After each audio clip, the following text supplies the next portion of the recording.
નમસ્કાર, સ્વાગત છે આપ સૌનું TV9 હેલ્થ શો લાઇફલાઇન માં। હું છું નીરવ મહેતા।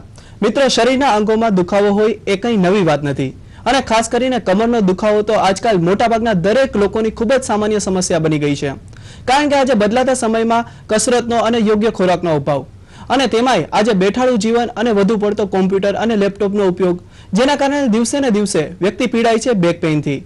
માટે જ તમને થતા કમરના દુખાવાને કેવી રીતે અટકાવશો, કેવી રીતે પેઇન મેનેજમેન્ટ દ્વારા કમરના દુખાવાને છૂમંતર કરશો, તે વિશે આજે ચર્ચા કરીશું લાઇફલાઇનમાં।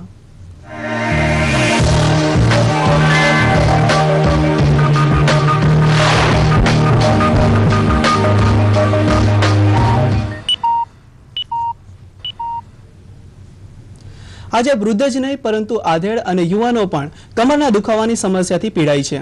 રોજિંદી ક્રિયાઓને લીધે આપણા કરોડરજ્જુમાં તાણ આવે છે, આને લીધે કમરમાં થાય છે દુખાવો અને જો આ દુખાવાને ગંભીરતાથી લેવામાં ન આવે તો ક્યારેક આ મોટી સમસ્યા પણ ઊભી કરી શકે છે। પણ જો તમે તમારી જીવનશૈલીમાં થોડા ઘણા ફેરફારો લાવો તો તમે પણ આનાથી છુટકારો ચોક્કસ મેળવી શકો છો। બેઠાડું જીવન લાવે છે નવી ઉપાધિ। આઉચ! આ છે કમરનો કકડાટ, એક એવો કકડાટ કે જેનો અનુભવ દરેક વ્યક્તિએ જીવનમાં એકવાર તો કર્યો જ હશે।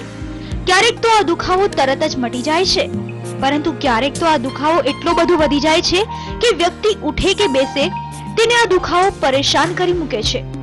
કમરના દુખાવાના મુખ્ય કારણ અને સામાન્ય કારણ પર જો નજર કરીએ તો આપણા શરીરની કરોડરજ્જુમાં 33 મણકાઓની હારમાળાઓ હોય છે। આપણી રોજિંદી ક્રિયાઓ દરમિયાન કમરના મણકા પર વધુ તણાવ આવતો હોય છે। કેટલીક વખત આ ભાગ પર કોઈ ઈજા થાય અથવા તો વધારે પડતી ખેંચ આવે તો કમરનો દુખાવો થઈ શકે છે। આ તો થઈ કમરના દુખાવાના મુખ્ય કારણની વાત, પણ આપણી રોજિંદી પ્રવૃત્તિઓ પણ ક્યારેક કમરના દુખાવા માટે જવાબદાર બનતી હોય છે। માત્ર એક નહીં પણ એવા અન્ય કેટલાક કારણો છે જેના કારણે કમરનો દુખાવો પીડાદાયક બને છે। તો નજર કરીએ કમર દર્દના કારણો પર। તો વધુ પડતું વજન ઉઠાવવું, હાડકાં પોલા થઈ જવા, સ્લીપ ડિસ્કને લીધે, વધુ પડતી ઠંડીમાં રહેવાથી અને ગર્ભાવસ્થા દરમિયાન યોગ્ય કાળજી ન લેવાથી તમને થઈ શકે છે કમરનો દુખાવો। માટે જ હવે તો પેઇન મેનેજમેન્ટ દ્વારા છૂમંતર થાય છે કમરનો દુખાવો। હા, હવે પેઇન મેનેજમેન્ટ દ્વારા તમે તમારા કમર દર્દના દુખાવાને છૂમંતર કરી શકો છો। આ સાથે તમારે જરૂર છે તમારી જીવનશૈલીમાં થોડો બદલાવ લાવવાની કે જેથી ના થાય કમરનો કકડાટ અને તમે પણ જીવી શકો એક happy life. Special report TV9। તો કમરના દુખાવાને પેઇન મેનેજમેન્ટ દ્વારા કેવી રીતે દૂર કરશો કે જેથી તમે પણ તમારા કમર દર્દના કકડાટથી દૂર અને છુટકારો મેળવી શકો, અને આ માટે માહિતી આપવા આજે TV9 સ્ટુડિયોમાં ઉપસ્થિત છે doctor Palak Mehta. Doctor Palak, most welcome in TV9 studio. Thank you very much. સૌપ્રથમ તો આજે કમર દર્દની વાત છે, તો ત્યાં સુધી કમર દર્દના દુખાવાના મુખ્ય કારણો કયા કયા હોઈ શકે છે? કમરના દુખાવામાં મુખ્ય કારણોમાં એક છે મણકાનો ઘસારો, મણકાનું એકબીજા પર ખસી જવું, ગાદીનો દુખાવો, મણકાની આજુબાજુ રહેલા સ્નાયુનો દુખાવો, મણકામાંથી નસ નીકળતી હોય ને પગમાં થતી હોય નસ પર દબાણ આવી જવું, એને લીધે થવો દુખાવો।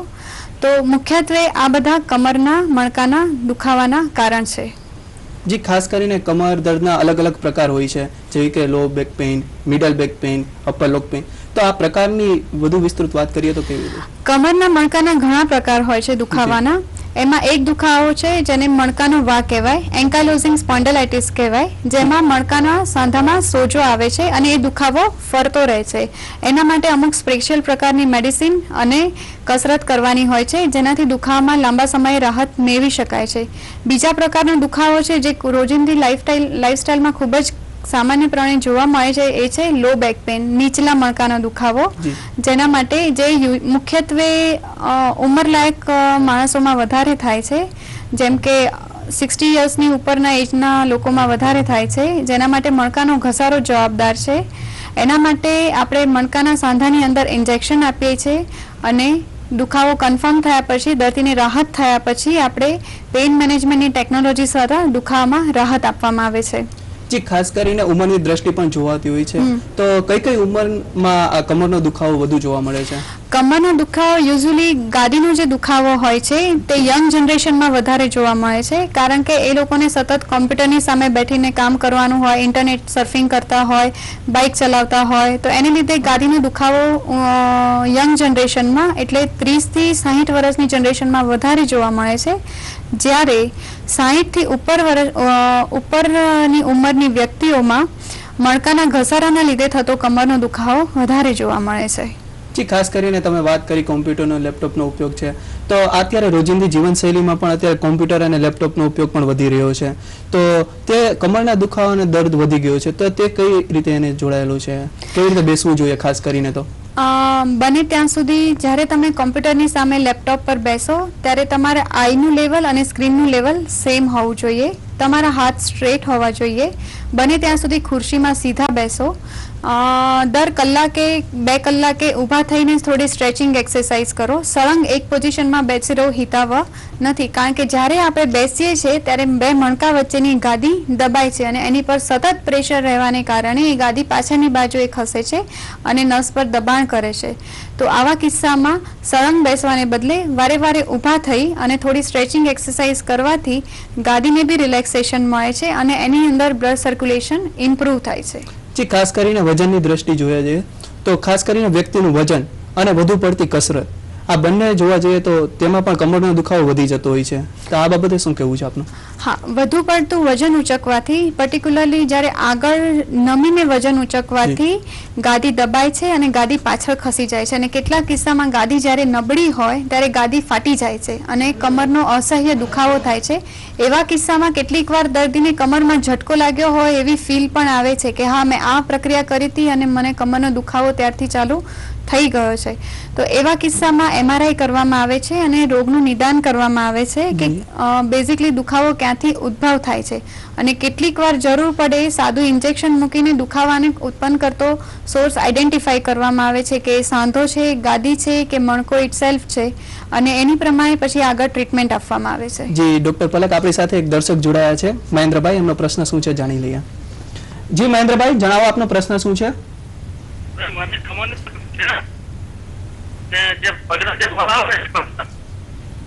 જી, હેલો, હા જી બોલો, આપનો પ્રશ્ન શું છે? પગમાં જે બોલ આવે ને નીચે, જી, એના પર 2 દિવસ સોજો છે મને. જી, હા, તો એનું કારણ શું હશે? અચ્છા, પગનો બોલનો જે સોજો હોય એને હિપ જોઈન્ટ કહેવાય. એ યુઝ્યુઅલી ઉંમરના લીધે એ સાંધામાં ઘસારો આવતો હોય છે. જ્યારે ઘસારો ખૂબ જ વધી જાય તો આપણે હિપ જોઈન્ટ રિપ્લેસમેન્ટ કરતા હોઈએ છીએ અને ટોટલ હિપ રિપ્લેસમેન્ટ કહેવાતી હોય છે. બીજું એક કારણ છે કે જ્યારે વજન વધારે હોય અથવા ભૂતકાળમાં ક્યારેક સ્ટીરોઇડ લેવામાં આવ્યા હોય અથવા તમારા અજાણતાથી સ્ટીરોઇડ લેવામાં આવ્યા હોય તો એના લીધે એ બોલને લીધે બ્લડ સર્ક્યુલેશન ઓછું થઈ જાય છે અને એને લીધે એ ભાગ નેક્રોસિસ થઈ જાય છે, એટલે કે ખવાઈ જાય છે અને હાડકું પોલું થઈ જાય છે. અને જ્યારે એ પોલું થઈ જાય ત્યારે એનો નોર્મલ સરફેસ રહેતો નથી, એનો નોર્મલ આકાર રહેતો નથી અને નોર્મલ આકાર ના રહે ત્યારે એ જગ્યા દુખાવો કરે છે. એવા કિસ્સામાં ઇન્જેક્શન કરતાં સાંધો બદલવાની ટ્રીટમેન્ટ વધારે લાભદાયી રહે છે. જી, આપણી સાથે વધુ એક દર્શક જોડાયા છે, ભાનુબેન, એમનો પ્રશ્ન શું છે જાણી લઈએ. જી ભાનુબેન, આપનો પ્રશ્ન શું છે? જી, દુખાવો વધારે રહે છે એકદમ. અચ્છા, કમરનો દુખાવો વધારે રહે છે? હા. કેટલા સમયથી છે તમને આ દુખાવો? ઘણા ટાઈમથી છે. એટલે અંદાજે કેટલા વર્ષથી? આ લગભગ 10 વર્ષથી છે. એટલે લો બેક પેઇન થાય છે ને તમને? 10 વર્ષથી. જી, હા, કમરનો દુખાવાના દર્દી હોય ઘણીવાર એવું થાય છે કે એ લોકો MRI કરાવે, એક્સરે કરાવે તો ડોક્ટરો દ્વારા એવું કહેવામાં આવે છે કે આ તો સાંધાનો ઘસારો છે ને MRI માં બી બધું નોર્મલ છે. તો એવા કિસ્સામાં દર્દી હતાશ થઈ જાય છે કે ઓકે, આનો શું કોઈ ઇલાજ જ નથી. પણ આજે મેડિકલ સાયન્સ આ ક્ષેત્રે એટલું બધું આગળ વધી ગયું છે કે હવે દરેક પ્રકારના દુખાવામાં રાહત શક્ય છે અને એ પણ ઓપરેશન વગર. જેમ કે ભાનુબેન છે તો એમના પ્રકારના કિસ્સામાં આપણે દર્દીને તપાસ કરીએ, એમનું એક્ઝામિન કરીએ, MRI રિપોર્ટ જોઈએ અને આપણને લાગે કે દર્દીને દુખાવો ઉત્પન્ન કરતો સોર્સ આ મણકો છે કે સાંધો છે તે કન્ફર્મ કરવા માટે આપણે ટેસ્ટ કરીએ. ટેસ્ટ એટલે કે ત્યાં ઇન્જેક્શન આપીએ અને જો દર્દીને દુખાવામાં 50% કરતાં વધારે રાહત થઈ જાય તો આપણું નિદાન કન્ફર્મ થઈ જાય અને એ કન્ફર્મ થયા પછી આપણે ત્યાં રેડિયો ફ્રીક્વન્સીની ટ્રીટમેન્ટ આપીએ છીએ જેનાથી દુખાવામાં લાંબો સમય રાહત રહે છે. જી ડોક્ટર પલક, આ વિશે પણ મહિલાઓમાં ઘણી બધી સમસ્યાઓ કમર દર્દમાં થાય છે, તે પણ આપણે વાત કરીશું. તો દર્શક મિત્રો, તમે કમર દર્દના બેક પેઇનને કેવી રીતે દૂર કરશો, કેવી રીતે સારવાર થઈ શકે છે, કઈ કઈ બાબતોનું ધ્યાન રાખવું જોઈએ, તે પણ જાણીશું એક નાનકડા બ્રેક બાદ.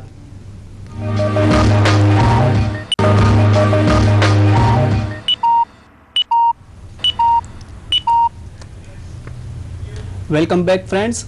આજે આપણે લાઈફલાઈનમાં ચર્ચા કરી રહ્યા છીએ કમર દર્દના દુખાવા વિશે, અને આપણી સાથે TV9 સ્ટુડિયોમાં ઉપસ્થિત છે ડોક્ટર પલક મહેતા. ડોક્ટર પલક, આપણે જ્યારે મહિલાઓની વાત કરતા હતા ત્યારે મહિલાઓમાં ખાસ કરીને પ્રેગ્નન્સી અને પીરિયડ્સના સમયમાં પણ કમરનો દુખાવો રહેતો હોય છે, તો આવા સમયે કઈ કઈ બાબતોની કાળજી રાખવી જોઈએ?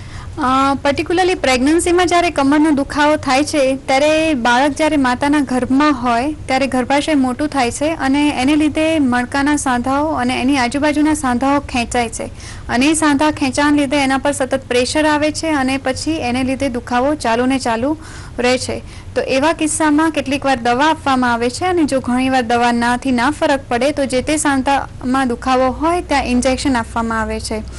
જ્યારે વધુ પડતા વજનના લીધે મણકા પર પ્રેશર વધારે પડે છે અને એવા કિસ્સામાં એવી સલાહ આપવામાં આવે છે કે વજન ઉતારવું જોઈએ, પણ જો વજન ઉતારવું શક્ય ના હોય તો મેં આગળ જણાવ્યું એમ પ્રમાણે મણકાના સાંધામાં કે આપણને જે લાગતું હોય કે આ સ્ટ્રક્ચર પેઇન કરે છે કે મણકાનો આ ભાગ પેઇન કરે છે ત્યાં સાદું ઇન્જેક્શન અને પછી એ પ્રમાણે રેડિયો ફ્રીક્વન્સીની ટ્રીટમેન્ટ આપવામાં આવે છે. જી, ખાસ કરીને ડોક્ટર પલક, આપણે ઘણા લોકોને કમરનો દુખાવો વધુ પડતો રહે છે, તો એને કઈ ટ્રીટમેન્ટથી દૂર કરી શકાય છે?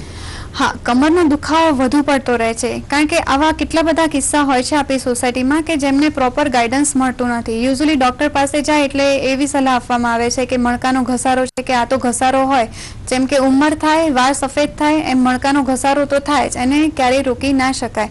પણ હવે મેડિકલ સાયન્સમાં એવી ટેકનોલોજી અવેલેબલ છે કે જેનાથી તમે દુખાવાનો સોર્સ જાણી શકો છો, એનું કારણ જાણી શકો છો અને અકોર્ડિંગલી એની આગળ ટ્રીટમેન્ટ કરી શકો છો. જેમ કે મણકાના સાંધાનો દુખાવો હોય તો જે નસ પેઇન કરતી હોય ત્યાં સોય વડે હાઈ ફ્રીક્વન્સી વેવ પાસ કરવામાં આવે છે અને ગરમી પેદા કરવામાં આવે છે અને પેઇન લઈ જતા સિગ્નલ બ્લોક કરવામાં આવે છે.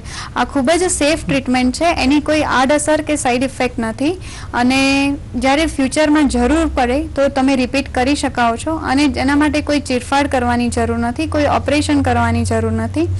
અને પેઇન મેનેજમેન્ટમાં અત્યારે લગભગ બધી ટેકનોલોજીથી ઓપરેશન વગર દુખાવામાં રાહત શક્ય બને છે. જી ડોક્ટર પલક, આપણી સાથે વધુ એક કોલર જોડાયા છે, બાબુરાવ. જી બાબુરાવ, આપનો પ્રશ્ન પૂછો, શું છે? હેલો, આપણે સાહેબ છેલ્લા 20 વર્ષથી મને કમરનો દુખાવો છે. જી, છેલ્લા 20 વર્ષથી કમરનો દુખાવો છે, મણકાની અંદર ઓપરેશન કરવાનું કીધું હતું જી બાકર સાહેબે 96માં. જી, એટલે તમને બેક પેઇન છે, ડોક્ટર શું કહે છે આ બાબતે? 96માં મને ઓપરેશન કરવાનું કીધું હતું ડોક્ટર પ્રભાકર સાહેબે. જી, અને પછી મેં ઓપરેશન નતું કર્યું, એને ઇન્જેક્શન લીધા કમરમાં 4-6 મહિને બધું 4 ઇન્જેક્શન લેતો સાહેબ. જી જી, એટલે જો આરામ નહીં પડતો, હું બહુ બેહેલો છું, અત્યારે મને દુખાવો ચાલુ જ રહે છે.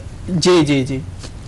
અચ્છા, કમરના દુખાવા માટે પહેલા બી ઇન્જેક્શન આપવામાં આવતા હતા, જેના માટે કરોડરજ્જુના પાછળના ભાગેથી ઇન્જેક્શન ચાલુ કરવામાં આવતા હતા. પણ હવે જે ટેકનોલોજી ડેવલપ થઈ છે એમાં પાછળના ભાગેથી ત્યારે તમે ઇન્જેક્શન આપો જ્યારે નસ આગળના ભાગેથી નીકળતી હોય તો પાછળના ભાગેથી ઇન્જેક્શન આપવામાં દવા નસ આગળના ભાગ સુધી પહોંચતી નથી અને ઘણીવાર આપણને મણકાનું ઓપરેશન કરવામાં બીક લાગતી હોય છે કે પેરાલિસિસ થઈ જશે, ખૂન વધારે વહી જશે તો, પગમાં કમજોરી આવી જશે તો. એટલે આ પ્રકારની ઉત્તેજના દરેક વ્યક્તિમાં હોય તે નોર્મલ વસ્તુ છે. પણ આજે મેં જે પ્રમાણે વાત કરી એ પ્રમાણે જેને લાંબા સમયનો દુખાવો હોય, ઇવન MRIમાં બી ક્યારેક આપણને લાગે કે MRI એબ્સોલ્યુટલી નોર્મલ છે, પણ તેમ છતાંય દર્દીને દુખાવો રહેતો હોય તો એનું કારણ શું? તો સ્નાયુ દુખાવો કરે છે, સાંધો દુખાવો કરે છે, નસ દુખાવો કરે છે, મણકામાં ફ્રેક્ચર છે, આપણે શોધવું પડે અને એ પછી એની પ્રમાણે આગળ ટ્રીટમેન્ટ કરવી પડે. જી ડોક્ટર પલક, આપણી સાથે વધુ એક કોલર જોડાયા છે, પ્રદીપભાઈ, એમને જાણી લે શું છે એમનો પ્રશ્ન. જી પ્રદીપભાઈ, આપનો પ્રશ્ન શું છે? કમરમાં દુખાવો હતો તો ડોક્ટર ઓર્થોપેડિક ની દવા કરેલી તો એમને થોડું સોજો હોય છે એટલે સ્પાઇનમાં એક્સરસાઇઝ દવા લીધી, થોડા દિવસ સારું ઓઇલ આપેલું લગાડ્યું અને હવે બસનું ટ્રાવેલિંગ હોય છે તો થોડું આમ પડતો બેસે લગાડું તો સારું રહે છે, પણ પછી દુખે છે. મારો PC પર જોબ છે, હું જી જી એટલે કન્ટિન્યુઅસ બેસવું પડે. તો બેસવામાં કહેવામાં તકલીફ થાય તો દુખે, બાકી આમ આરામ કરે તો સારું લાગે છે. અચ્છા દોડાતું નથી મારાથી. મુખ્યત્વે મણકાના દુખાવામાં કે ગાદીના દુખાવામાં તમે લાંબો સમય બેસીને ઊભા થાવ કે સવારમાં ઊંઘીને ઉઠો ત્યારે દુખાવો ખૂબ જ થતો હોય છે. સૂઈ જાઓ ત્યારે દુખાવામાં રાહત રહેતી હોય છે. તો આવા કિસ્સામાં દવા લો ત્યારે ટેમ્પરરી સારું લાગે છે, પણ જેવી દવા બંધ કરો એવો દુખાવો પાછો આવી જાય છે. તો દુખાવાની ગોળીઓ માટે એવું કહેવાય છે કે પેઇન કિલર દવાઓ બહુ લાંબા સમય સુધી ના લેવાય. જો તમે લાંબો સમય લો તો એનાથી કિડની પર, હોજરી પર, લીવર પર અસર થાય છે. એટલે તમે એકની સારવાર કરવા જાઓ અને બીજી મોટી તકલીફ ચાલુ થઈ જાય. તો આ બધાથી તમારે અવોઇડ કરવું હોય, તમારે આ બધાને બાજુમાં મૂકીને દુખાવામાં રાહત મેળવવી હોય તો એના માટે એડવાન્સ પેઇન મેનેજમેન્ટ ટેકનોલોજીનો ઉપયોગ કરવો જોઈએ, જે ઓપરેશન કરતાં ઘણી સસ્તી છે અને જેના માટે હોસ્પિટલાઇઝ થવાની જરૂર રહેતી નથી. જી ડોક્ટર પલક, આપણે આ પહેલા વાત કરતા હતા કે ટ્રીટમેન્ટ દ્વારા આવી રીતે દૂર કરી શકાય છે. ઘણા લોકોને કમર દર્દનું ઓપરેશન પણ થતું હોય છે. ઓપરેશન બાદ પણ ઘણા લોકોને કમર દર્દનો દુખાવો રહેતો હોય છે, તો તે લોકોને કેવી સલાહ આપવી જોઈએ? ઓપરેશન પછી પણ કમરનો દુખાવો રહે તો એના 2-3 કારણ હોય છે. એક કારણ કે ઓપરેશન પછી જ્યાં તમારા સ્ટ્રક્ચર હોય, જ્યાં ચીરફાડ કરવામાં આવી હોય ત્યાં ટાઈટ ફાઇબ્રોસિસ થઈ જાય, ટાઈટ સ્નાયુ આવી જાય, જેનાથી નસોની હલનચલન ફ્રીલી થતી નથી, એના લીધે દુખાવો થઈ શકે. બીજું એ કે ઓપરેશન પછી સંપૂર્ણપણે સારું થઈ ગયું હોય પણ ક્યારેક એવી મુવમેન્ટ આવી ગઈ, એવી ટ્વિસ્ટિંગ મુવમેન્ટ આવી ગઈ કે એવી ઝરકી મુવમેન્ટ આવી ગઈ જેને લીધે સાંધા પર સોજો આવી જાય તો એને લીધે બી દુખાવો થઈ શકે છે. આવા દરેક કિસ્સામાં પહેલા સાદું ઇન્જેક્શન મૂકવામાં આવે અને પછી દુખાવાનો સોર્સ શોધવામાં આવે અને આગળ એની ટ્રીટમેન્ટ કરવામાં આવે. કેટલાક કિસ્સામાં ઓપરેશન કર્યા પછી બી દુખાવો રહે અને જે બીજા કોઈ બી કારણથી નાબૂદ ના થાય એવા કિસ્સામાં કરોડરજ્જુની ઉપર સ્પેસમેકર જેવું સાધન મૂકવામાં આવે છે, જેને સ્પાઇનલ કોર્ડ સ્ટિમ્યુલેટર કહેવાય, જે કન્ટિન્યુઅસ સિગ્નલ આપ્યા કરે, નેગેટિવ સિગ્નલ આપ્યા કરે અને જેનાથી પેઇન સેન્સેશન બ્લોક થઈ જાય છે. અને એ પેઇન સેન્સેશન બ્લોક થઈ જાય પછી દર્દી એનું રોજિંદી એક્ટિવિટી કરી શકે. અને pain signal negative impulse generate કરવા માટે એક પલ્સ જનરેટર હોય છે જે પેટની પાસે પોકેટમાં મૂકવામાં આવે છે. આ સાધન એવું છે કે જે કાર્ડિયાક પેસમેકર, હાર્ટ માટે જે પેસમેકર આવે છે સંપૂર્ણપણે એની પ્રકારનું સાધન હોય છે. જી ડોક્ટર પલક, આપ ખૂબ જ સારી માહિતી પૂરી પાડી. કમર દર્દને કઈ રીતે નિવારી શકાય, કઈ રીતે સારવાર થઈ શકે, આ તમામ માહિતી પૂરી પાડી તે બદલ TV9 સ્ટુડિયો તરફથી, TV9 તરફથી ખૂબ ખૂબ આભાર. Thank you.